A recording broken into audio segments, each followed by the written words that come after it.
नमस्कार। क्या आपके नमक में प्लास्टिक है? जी हाँ, आप रोज अपने भोजन में प्लास्टिक खा रहे हैं और आपको पता नहीं है। सिर्फ नमक ही नहीं, चीनी के साथ भी आप प्लास्टिक खा रहे हैं। ये मैं नहीं कह रहा, ये सनसनीखेज खुलासा एक रिसर्च में हुआ है। अभी इस रिसर्च के बारे में और भी ऐसी बातें बताऊंगा कि आप चौंक जाएंगे। हमारा मकसद आपको डराना नहीं है, आपको सावधान करना है। ये बाजार आपको क्या क्या खिला रहा है आपको पता भी नहीं है। आप तो बड़े बड़े ब्रांड के नाम पर सामान खरीद लेते हैं, उन पर भरोसा करते हैं, लेकिन आप सपने में भी नहीं सोच सकते कि जिन पर आप आंख मूंद कर भरोसा करते हैं वो आपको क्या खिला रहे हैं, वे आपके साथ, आपके सेहत के साथ क्या कर रहे हैं। आज हम आपको ये सब विस्तार से बताएंगे। साथ ही हमारे साथ मौजूद डॉक्टर ये बताएंगे कि इस तरह की मिलावटी चीजों से आप किस तरह की बीमारी को दावत दे रहे हैं। क्या पता कुछ लोगों के शरीर में बीमारी की शुरुआत हो चुकी हो। तो पहले बात करते हैं रिसर्च की। टॉक्सिक लिंक नामक एक जानी मानी थिंक टैंक संस्था ने रिसर्च की रिपोर्ट जारी की है, जिसमें दावा किया है कि बाजार में बिक रहे नमक और चीनी में माइक्रोप्लास्टिक की मात्रा पाई गई है। सबसे ज्यादा चौंकाने वाली बात तो यह है कि सेहत के लिए सर्वोत्तम माने जाने वाले आयोडाइज्ड नमक में के सैंपल में यह मात्रा सबसे अधिक पाई गई है। संस्था ने रिसर्च के लिए नमक और चीनी के जो सैंपल लिए उनमें ब्रांडेड और नॉन ब्रांडेड दोनों थे, चाहे वे बाजार में खुले बिक रहे हों या पैकेट में या फिर ऑनलाइन। दोनों में प्लास्टिक के छोटे छोटे कण मिले हैं। प्लास्टिक के ये टुकड़े पतले रेशों और पतली झिल्ली के रूप में। इसकी साइज 5 मिलीमीटर यानी होम्योपैथिक दवा की छोटी गोली जितनी। ज्यादा मुनाफा की लालच में कैसे आपकी जिंदगी से खिलवाड़ हो रहा है, इसका अंदाजा आप इस बात से लगा सकते हैं कि 1 किलो चीनी और नमक में माइक्रोप्लास्टिक के करीब 90 टुकड़े तक पाए गए। टॉक्सिक लिंक ने रिसर्च के लिए टेबल नमक के अलावा सेंधा नमक, समुद्री नमक सहित आमतौर पर इस्तेमाल होने वाले नमक की 10 किस्मों और 5 तरह की चीनी के नमूनों को ऑनलाइन और स्थानीय बाजारों से खरीदा।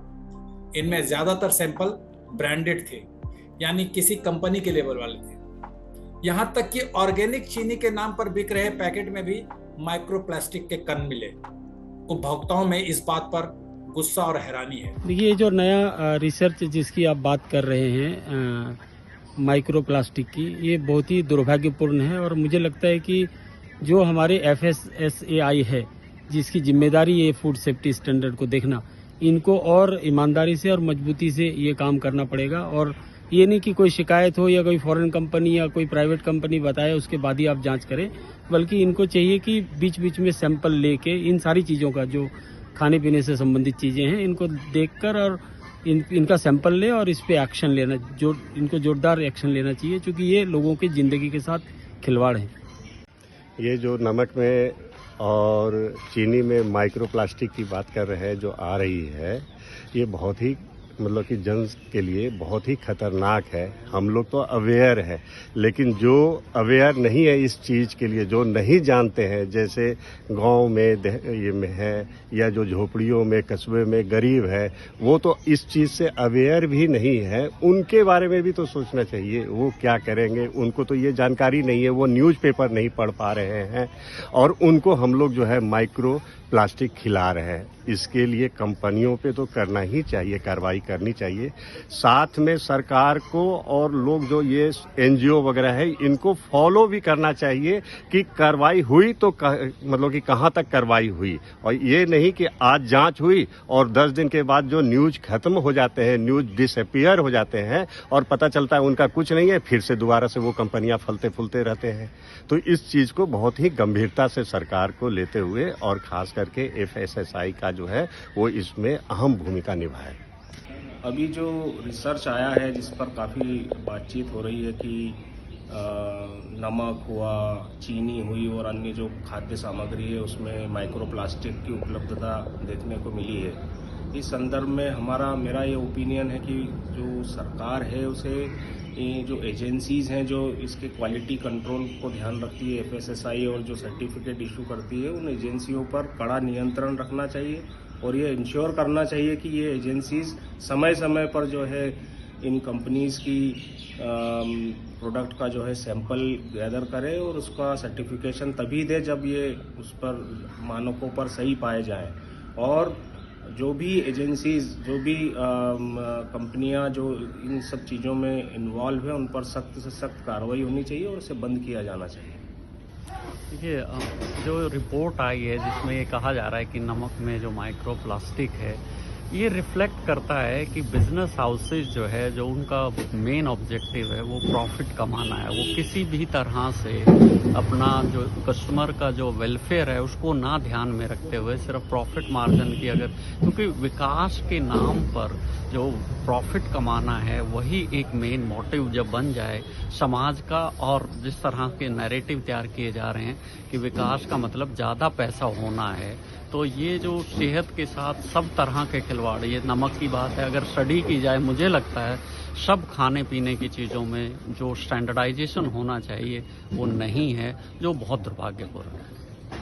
अब समय ये जानने का है कि जिन लोगों ने जाने अनजाने अब तक अपने भोजन में माइक्रोप्लास्टिक ग्रहण किया है और जो लोग करने वाले हैं उन्हें इनसे क्या खतरा हो सकता है, क्या बचाव के कोई उपाय हैं।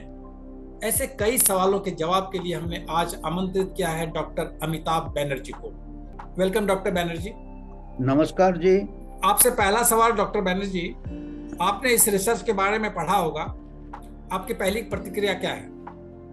ये प्रतिक्रिया तो ऐसा है कि जैसे इंडियन एक्सप्रेस में जो मैंने रिपोर्ट पहले पढ़ा, जो सॉल्ट एंड शुगर में मिला है, उसके बाद मैंने और कई रिपोर्ट्स पढ़े हैं कि अभी माइक्रोप्लास्टिक हमारे चारों तरफ है, मतलब हर सॉइल में, एयर में, हर फूड आइटम्स में, तो फूड चेन में। अगर हम सी फिश लेते हैं तो वो, क्योंकि जो प्लास्टिक माइक्रोप्लास्टिक है वो जो एक्सक्रीट होता है ह्यूमन बॉडी से सीवेज में, वो ओशन में जाता है। After treatment also microplastics are found in the environment, और ये क्या है कि नॉन डिग्रेडेबल है।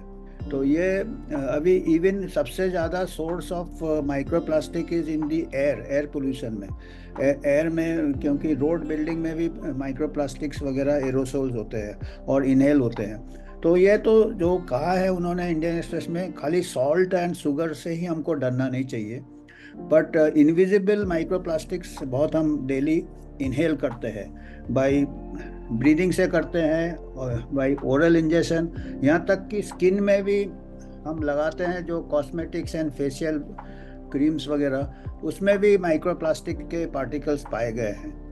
और दूसरी बात यह है कि अगर आपने कहे हैं कि नमक में या सॉल्ट में बड़े टुकड़े मिले हैं, तो बड़े टुकड़े इतने हानिकारक नहीं है जितने कि स्मॉल पार्टिकल्स, जिसको कि माइक्रोप्लास्टिक इसलिए हम कहते हैं कि माइक्रॉन्स से नीचे जो है वो बॉडी में ज़्यादा एब्जॉर्ब होता है, और जो बड़े पार्टिकल है बॉडी एक्सक्रीट कर देता है, इंटेस्टाइन में इसमें खांस के एक्सक्रीट कर देगा।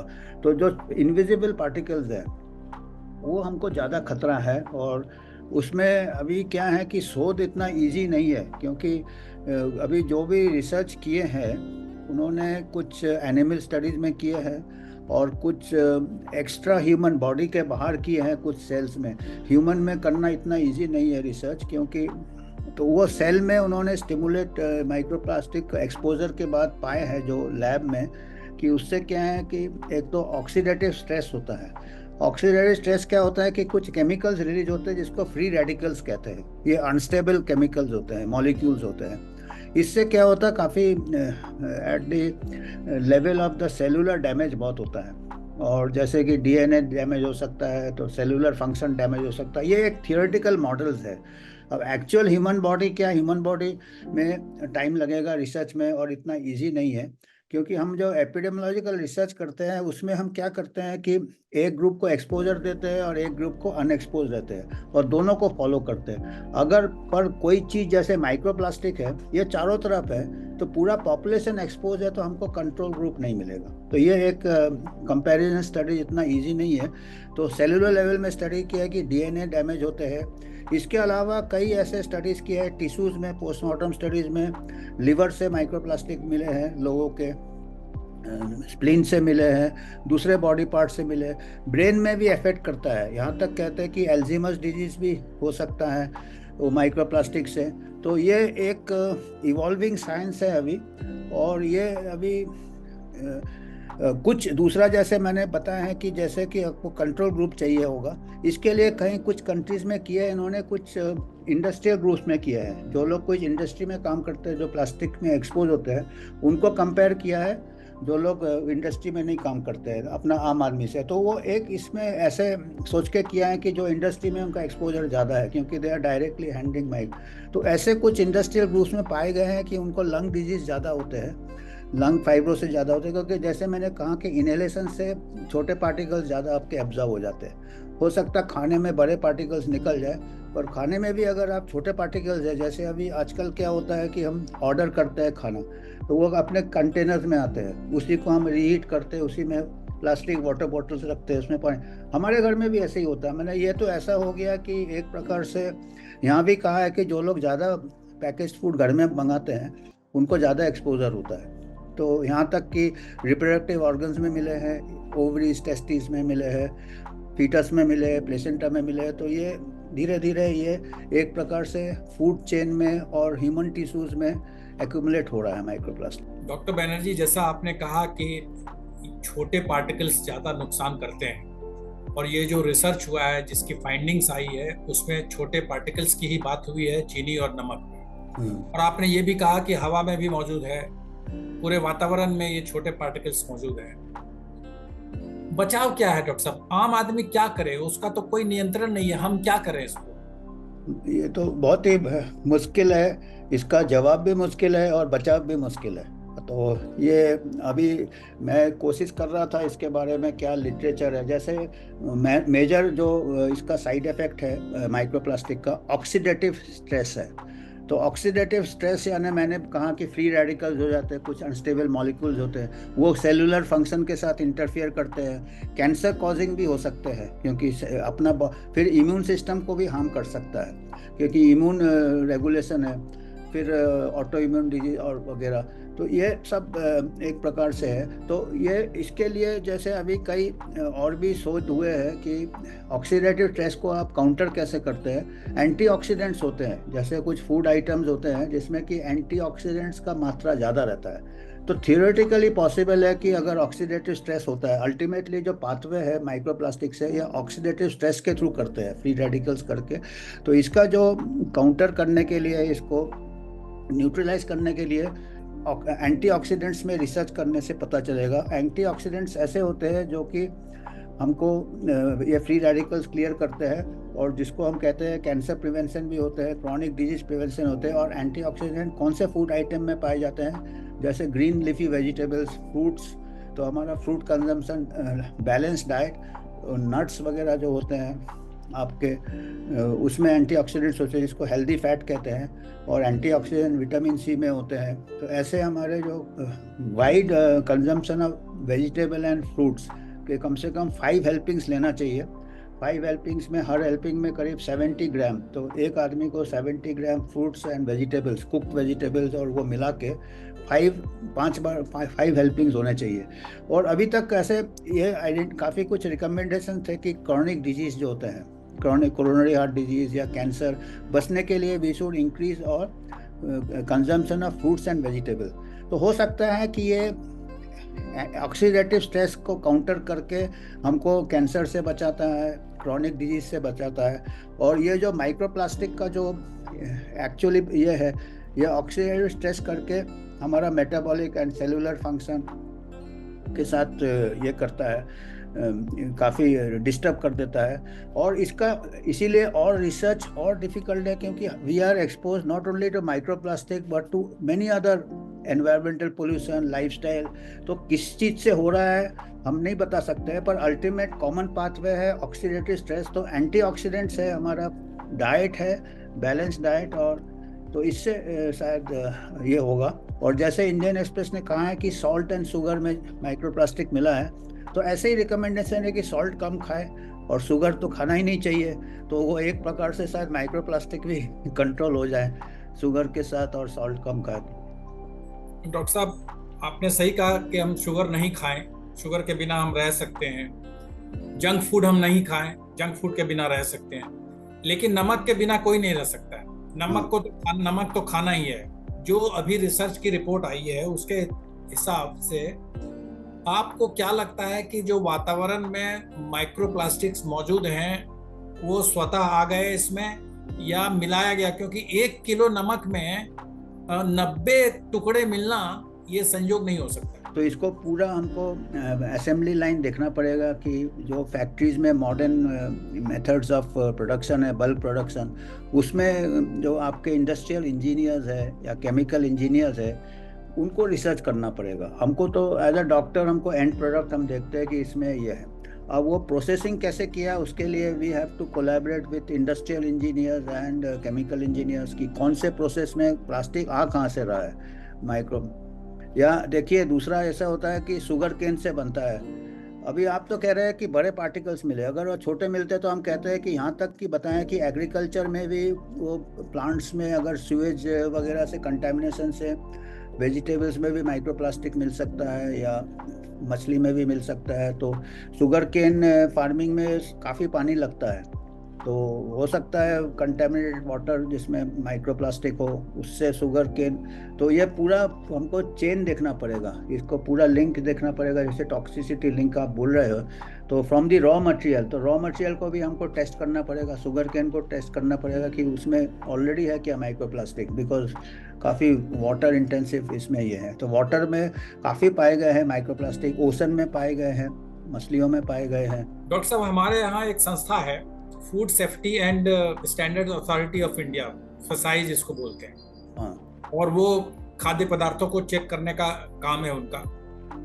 लेकिन हर बार जो है रिसर्च रिपोर्ट आने के बाद फिर वो एक्टिव होते हैं, नोटिस देते हैं। क्या ये माना जाए कि फसाई ने बाजार के भरोसे छोड़ दिया है सब चीज, या फिर पता चलने के बाद फिर वो एक्शन में आते हैं? या कोई तरीका हो, कोई ऐसा तरीका हो जिससे कि food safety and standard authority जो है वो हर फैक्ट्री में पहले जांच करे फिर उसको क्लियरेंस दे? नहीं, ये तो अभी एफएसएसआई को काफ़ी अमेंडमेंट किया है। पहले prevention of food adulteration act था, तो अभी एफएसएसआई में काफ़ी प्रोविजन है, रिसर्च का भी प्रोविजन है और एविडेंस बेस्ड का भी प्रोविजन है। तो इसका रिसर्च विंग भी होता है। और जैसे मैंने कहा, जैसे शुगर केन का देखना पड़ेगा, रॉ मटेरियल से स्टार्ट करना पड़ेगा। अब ये हम ब्लेम नहीं कर सकते कि भाई मैन्युफैक्चरर ने कुछ गड़बड़ किया है। रॉ मटेरियल अगर उसमें अगर माइक्रोप्लास्टिक है, अभी सॉल्ट भी आपका समुद्र से आता है, सी से, और sea water is the biggest source of microplastic, क्योंकि जितने भी डिस्पोज होते हैं आपके वेस्ट वगैरह सी में डिस्पोज होते हैं और माइक्रोप्लास्टिक्स भी उसमें सी में जाते हैं। तो सी में माइक्रोप्लास्टिक लेवल समुद्र में ज़्यादा है, और अगर उसमें सॉल्ट बनता है तो हो सकता है at the stage of raw material, जैसे रॉक सॉल्ट में भी आपने बोला कि रॉक सॉल्ट में भी मिले हैं, तो वो तो आयोडाइज नहीं होते हैं, तो वो उसमें माइक्रोप्लास्टिक है। फिर आयोडाइज सॉल्ट में हो सकता है, और जहाँ से आयोडेट वगैरह लिया है वो भी उधर भी सोर्स में ही कुछ कंटेमिनेशन है, तो ये क्यूमुलेटिव होके ऐड अप हो गए हो। तो इसका तो हमको पूरा गहराई में इसका रिसर्च करना पड़ेगा, और काफ़ी मतलब मुश्किल है काम। It is just like finding a needle in the hashtag कि कितना फैला हुआ है हमारा और कहाँ पे एक्चुअल क्रिटिकल पॉइंट है जहाँ पे ज़्यादा कंटेमिनेशन हो रहा है। तो ये सब है। एक आखिरी सवाल डॉक्टर साहब, एक हेल्थ केयर एक्सपर्ट होने के नाते आप उपभोक्ताओं को जो ये खा रहे हैं और सरकार को क्या सुझाव देना चाहिए? सरकार को तो हम ये बताएंगे कि फूड स्टैंडर्ड्स का रिसर्च होना चाहिए और it should be interdisciplinary collaborative. जैसे मतलब हमको केमिकल इंजीनियर्स चाहिए, इंडस्ट्रियल इंजीनियर्स चाहिए, क्योंकि हमको प्रोसेस नहीं समझ में आएगा। डॉक्टर्स खाली एंड प्रोडक्ट देखते हैं and effect on human health देखते हैं, और डॉक्टर्स भी चाहिए हमको कि लॉन्ग टर्म इफेक्ट क्या हो रहा है। दूसरा है कि हम कंज्यूमर लेवल में अपना जितना प्लास्टिक को कम इस्तेमाल करें अपनी तरफ से कोशिश करना चाहिए। जैसे पानी रखते हैं हम प्लास्टिक में, फ्रिज में रखते हैं, फिर हम ऑर्डर करते हैं खाना, वो प्लास्टिक में आता है कंटेनर्स में, फिर उसी को हम माइक्रोवेव में गर्म करते हैं कन्वीनियंस के लिए। टिफ़िन भी देते हैं प्लास्टिक के, इसमें बच्चे आजकल काफ़ी यूज़ हो रहे हैं। तो plastic has become all around us. तो ये हम अपने कंज्यूमर लेवल में इतना कर सकते हैं कि हम इसके कंटेंट के, कॉस्मेटिक्स में भी हम कमी लगाए, कॉस्मेटिक्स और ये, और उसमें क्या है कि हालांकि स्किन से इतना एब्जॉर्ब नहीं होता, फिर भी बॉडी में रहता है, फिर टच करके फेस कहीं ना कहीं थोड़ा बहुत हो सकता है एब्जॉर्ब। तो ये हम कंज्यूमर लेवल में जानकारी से जितना हम कर सकते हैं उतना बचाव करें, और हमारा बैलेंस डाइट रहे। हमने जैसे कहा कि एंटीऑक्सीडेंट्स है, तो वो एक वही आशा है हमारा कि antioxidants can, if they can neutralise the oxidative stress, तो इसका एडवर्स इफेक्ट्स को हम नलीफाई टू सम एक्सटेंड कर सकते हैं।